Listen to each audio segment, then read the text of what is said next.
Hi my dear friends, welcome to my channel. இந்த வீடியோவில் நாம் எதை பற்றி பார்க்க போகிறோம்னா, நிகாரிகா நிவாஸ் அவர்கள் எழுதிய மறுக்காதே நீ மறக்காதே நீ என்ற நாவலை பற்றி தான் பார்க்க போகிறோம். வாங்க கதைக்குள்ளே போகலாம். 18 மாதங்களுக்கு பிறகு வாங்க வாங்க என வீட்டினுள் நுழைந்த அகிலனையும் அமிதாவையும் வரவேற்றார் வசந்தன். அங்கிள், எங்க நம்ம மாப்பிளையே காணோம்? காலையிலிருந்து அவனுக்கு கால் செய்கிறேன், எப்பவும் பிஸியாகவே இருக்கு என கூறிவிட்டு சோஃபாவில் அமர்ந்தான் அகிலன். அப்படியா, லஞ்சு சாப்பிட்டுட்டு அப்பவே மாடிக்கு போயிட்டானே என யோசனையாக சொன்ன வசந்தன். ஒருவேளை யாரிடமாவது சீரியஸா பேசிட்டு இருப்பான், முக்கியமான ஆபீஸ் வேலையா இருக்கும் என முடித்தார். இல்லையே அங்கிள், அவனை ஒரு வாரத்துக்கு டிஸ்டர்ப் செய்யக்கூடாது என்று கமிஷனர் சொல்லிட்டாரே, வேற யாரோட இத்தனை நேரம் பேசிட்டு இருக்கான் என யோசனையுடன் திரும்பியவன் அமிதாவின் அனல் கக்கும் பார்வையில் தலை குனிந்தான். அகில், உங்களை மாதிரியே மற்றவங்களையும் நினைக்க கூடாது. அவங்க யூனிஃபார்ம் கலட்டிட்டா சாதாரணமான மனுஷங்களா இருப்பாங்க. 24 மணி நேரமும் நீங்க மட்டும்தான் யூனிஃபார்ம் போட்டாலும் போடாம இருந்தாலும் போலீஸாகவே இருக்கீங்க என எரிச்சலுடன் சொன்னாள் அமிதா. அப்படி இல்ல அமி என ஏதோ சொல்ல தொடங்கியவனை சற்றும் சட்டை செய்யாமல், அங்கிள் ஆன்டி எங்க என கேட்டாள். மாடியில் சமய ரூமில் தான் இருப்பா என அவர் சொல்லி முடிக்கும் போது வினோதினியும் சம்யுக்தாவும் மாடிப்படிகளில் இருந்து இறங்கி வந்தனர்.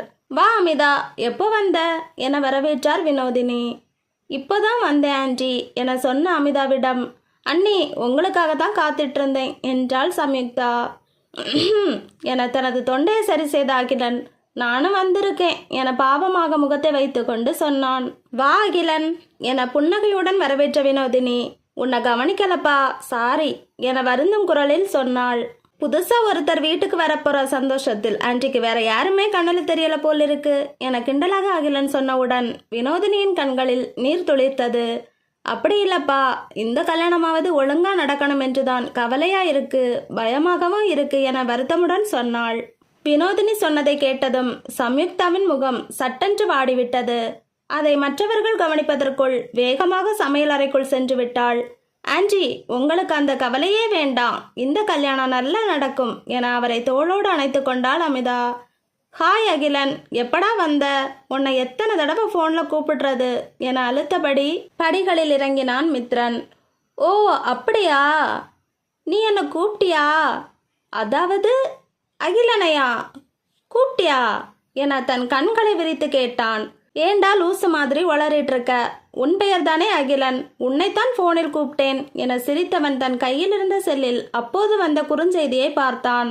மித்ரன் எதிர்பார்க்காத போது அவனது செல்போனை பிடுங்கிய அகிலன் அவனது செல்போன் கால் ஹிஸ்டரியை பார்த்து, மித்ரன் ஏண்டா இத்தனை நாள் சொல்லவே இல்லை? உனக்கு என்ன அவ்வளோ பிடிக்குமா?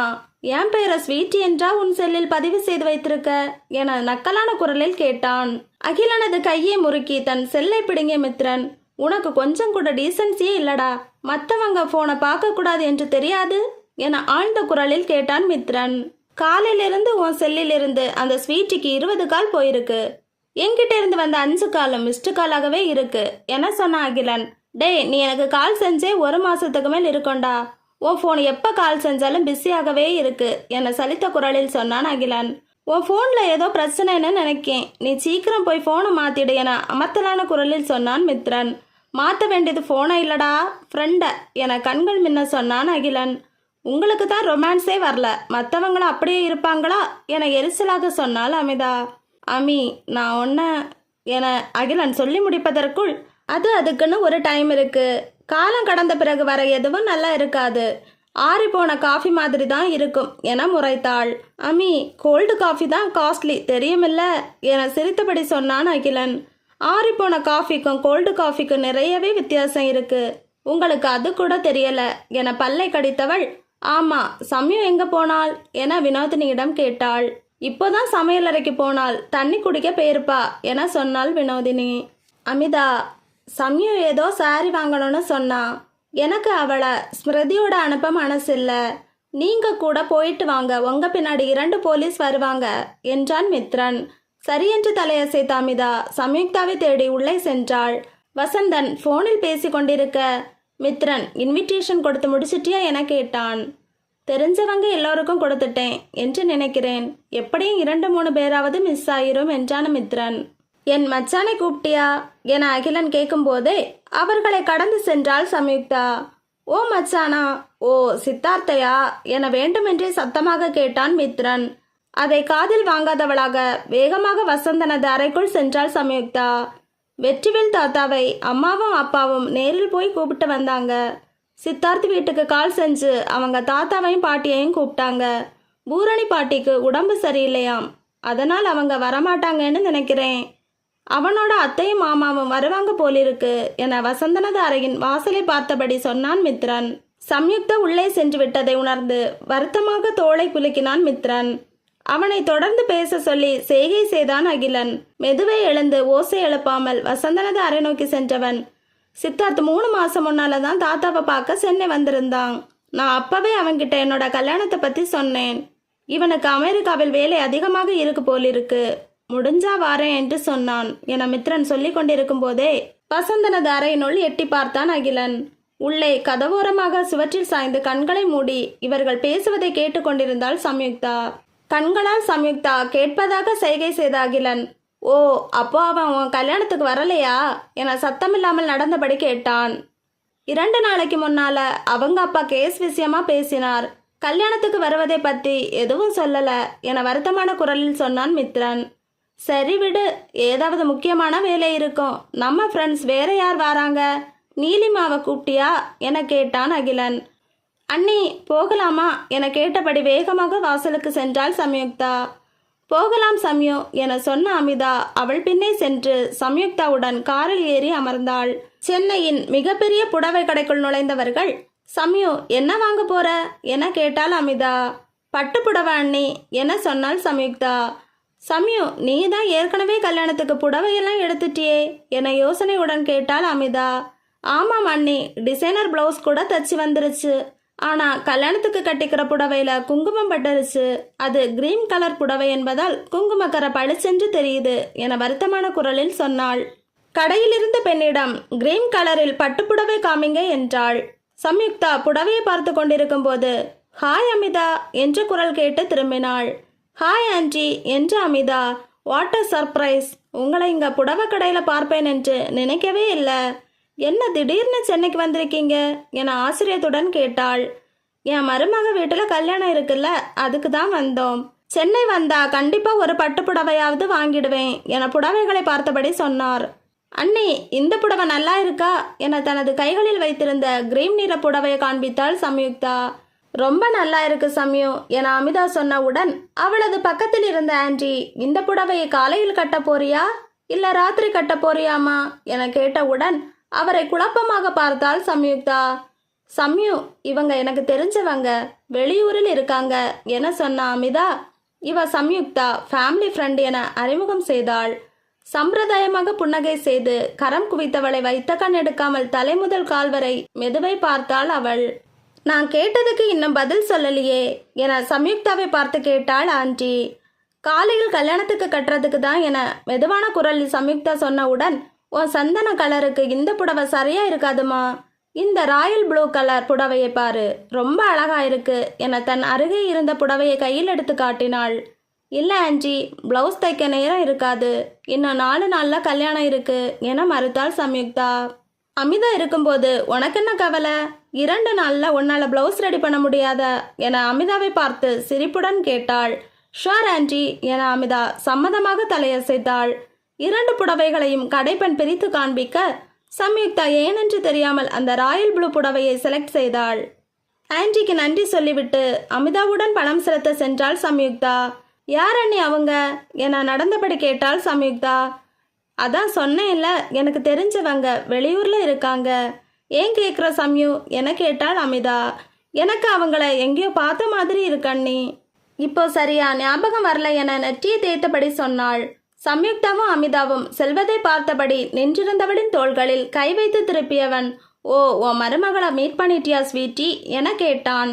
அடர்த்தியான சுருட்டை முடியுடன் ஆழ்ந்த பிரவுன் நிற கண்களுடன் கூர்மையான மூக்குடன் நின்றிருந்த தன் மகனை பார்த்து கண்ணங்குளிய சிரித்தாள். சந்தோஷமாக தலையசைத்தவளிடம், உன் பையனோட சாய்ஸ் எப்படி என்ற கேள்வியுடன் அவளை பார்த்தான். மேட் ஃபார் ஈச் அதர் என அவள் சொன்னவுடன் அமிதாவுடன் பேசியபடி செல்லும் சம்யுக்தாவை ஆர்வத்துடன் பார்த்தான். மேற்கு திசையில் செம்மையான நிறத்தில் சூரியன் மறைந்து கொண்டிருந்த பின் மாலை பொழுது பறவைகள் பலவிதமான குரல்கள் எழுப்பியபடி சிறகுகளை வேகமாக படப்படுத்து கூட்டை நோக்கி சென்று கொண்டிருந்தன. மழை வருவதற்கு அறிகுறியாக காற்று நின்று போய் இறுக்கமாக இருந்தது. சம்யுக்தாவின் மனது அவள் இருக்கும் இடத்தை விட இறுக்கமாக இருப்பதாக தோன்றியது. ஹாய் சம்யு என குரல் கேட்டு திரும்பியவளின் முகம் தானாக மலர்ந்தது. ஹாய் ஸ்மிருதி என சொன்னவள் தன் தோழியை தோளோடு அணைத்து கொண்டாள். என்ன சம்யு, உடனே வா என்று கால் செஞ்ச என கேட்டாள். ஸ்மிருதி, உன்னை பார்த்து 2 மாசமாயிருச்சு. எப்போ கூப்பிட்டாலும் சேனல்ல வேலையில பிஸியா இருக்கேன்னு சொல்ற. அதனால தான் உடனே உன்னை பார்க்கணும்னு வர சொன்னேன் என தோளை குலுக்கினாள். ஓ தேங்க் காட், நான் கூட ஏதோ பிரச்சனை என்று நினைச்சு பயந்துட்டேன் என படுக்கையில் பொத்தென்று அமர்ந்தாள் அவள். அவள் அருகே அமர்ந்த சம்யுக்தா, உன்னை டிஸ்டர்ப் செய்திருந்தா சாரி ஸ்மிருதி. 1 வாரமா எங்கேயுமே வெளியே போக விட மாட்டேங்கிறாங்க.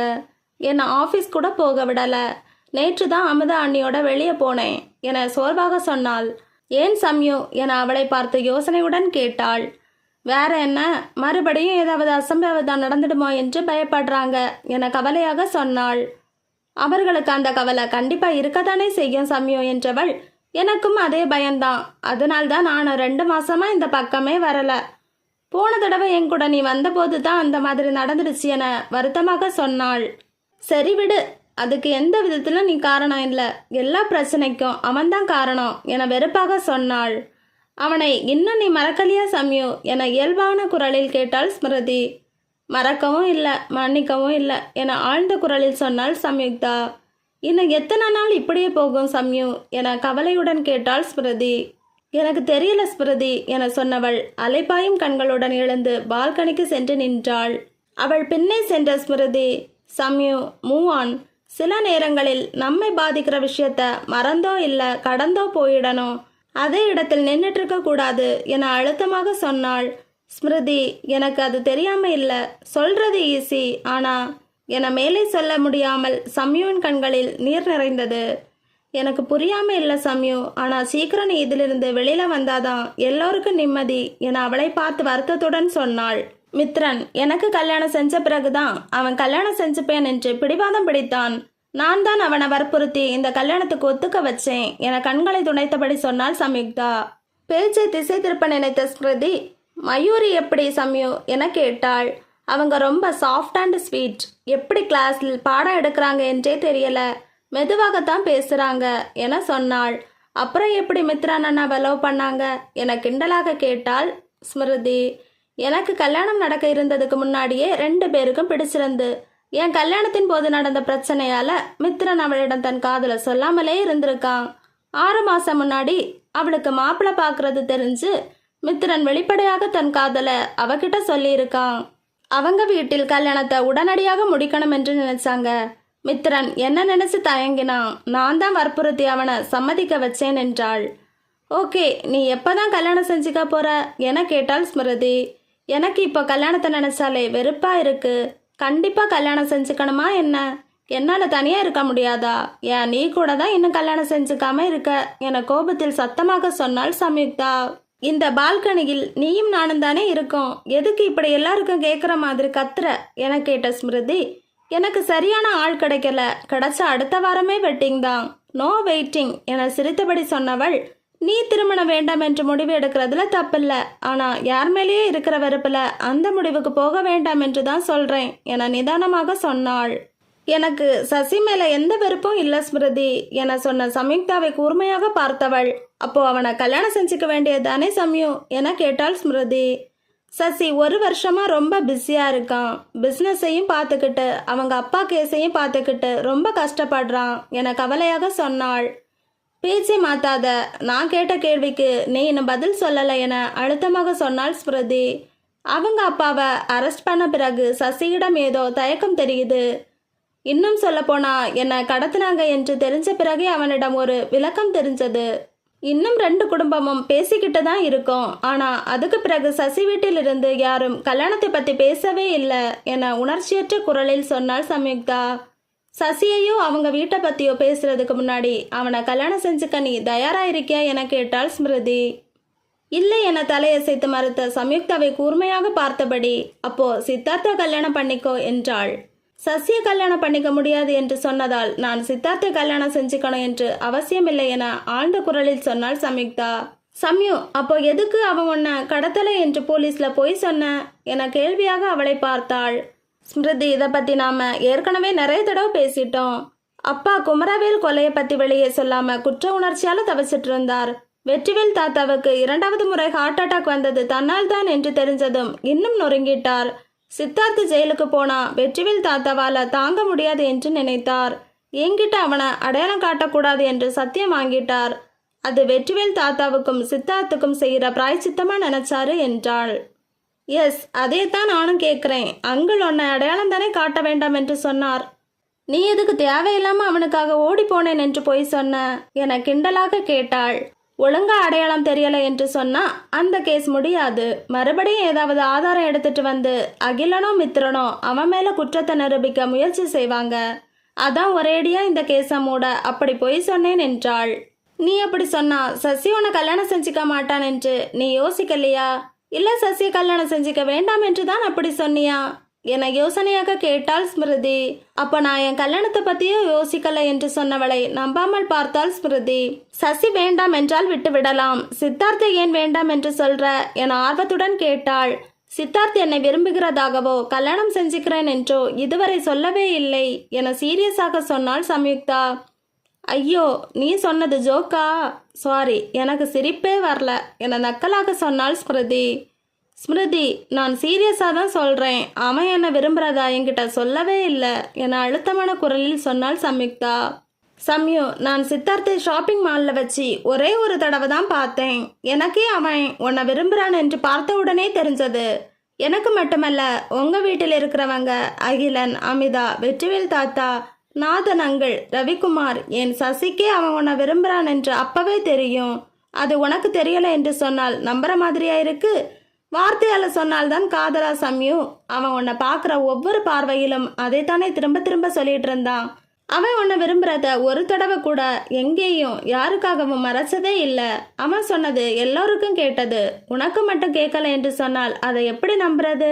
அவன் உன்கிட்ட சத்தியமங்கலத்துல சொல்ல வந்த போதும் கடைசியா போலீஸ் ஸ்டேஷன்ல சொல்ல வந்த போதும் நீதானே அவனை சொல்ல விடல. சரி, அவன் இப்போ வந்து தன் காதல சொன்னா உடனே சம்மதம் சொல்லுவியா என கேட்டாள் ஸ்மிருதி. இல்லை என்று வேகமாக தலையசைத்து மறுத்தவளை கேள்வியுடன் பார்த்தாள் ஸ்மிருதி. சித்தார்த் என்ன காரணம் சொன்னாலும் அவன் என்னை கடத்தினதை மறக்கவும் மன்னிக்கவும் முடியாது. என்னோட திருமணத்தை நிறுத்தினதை எந்த விதத்திலையும் என்னால் ஒத்துக்கவே முடியல.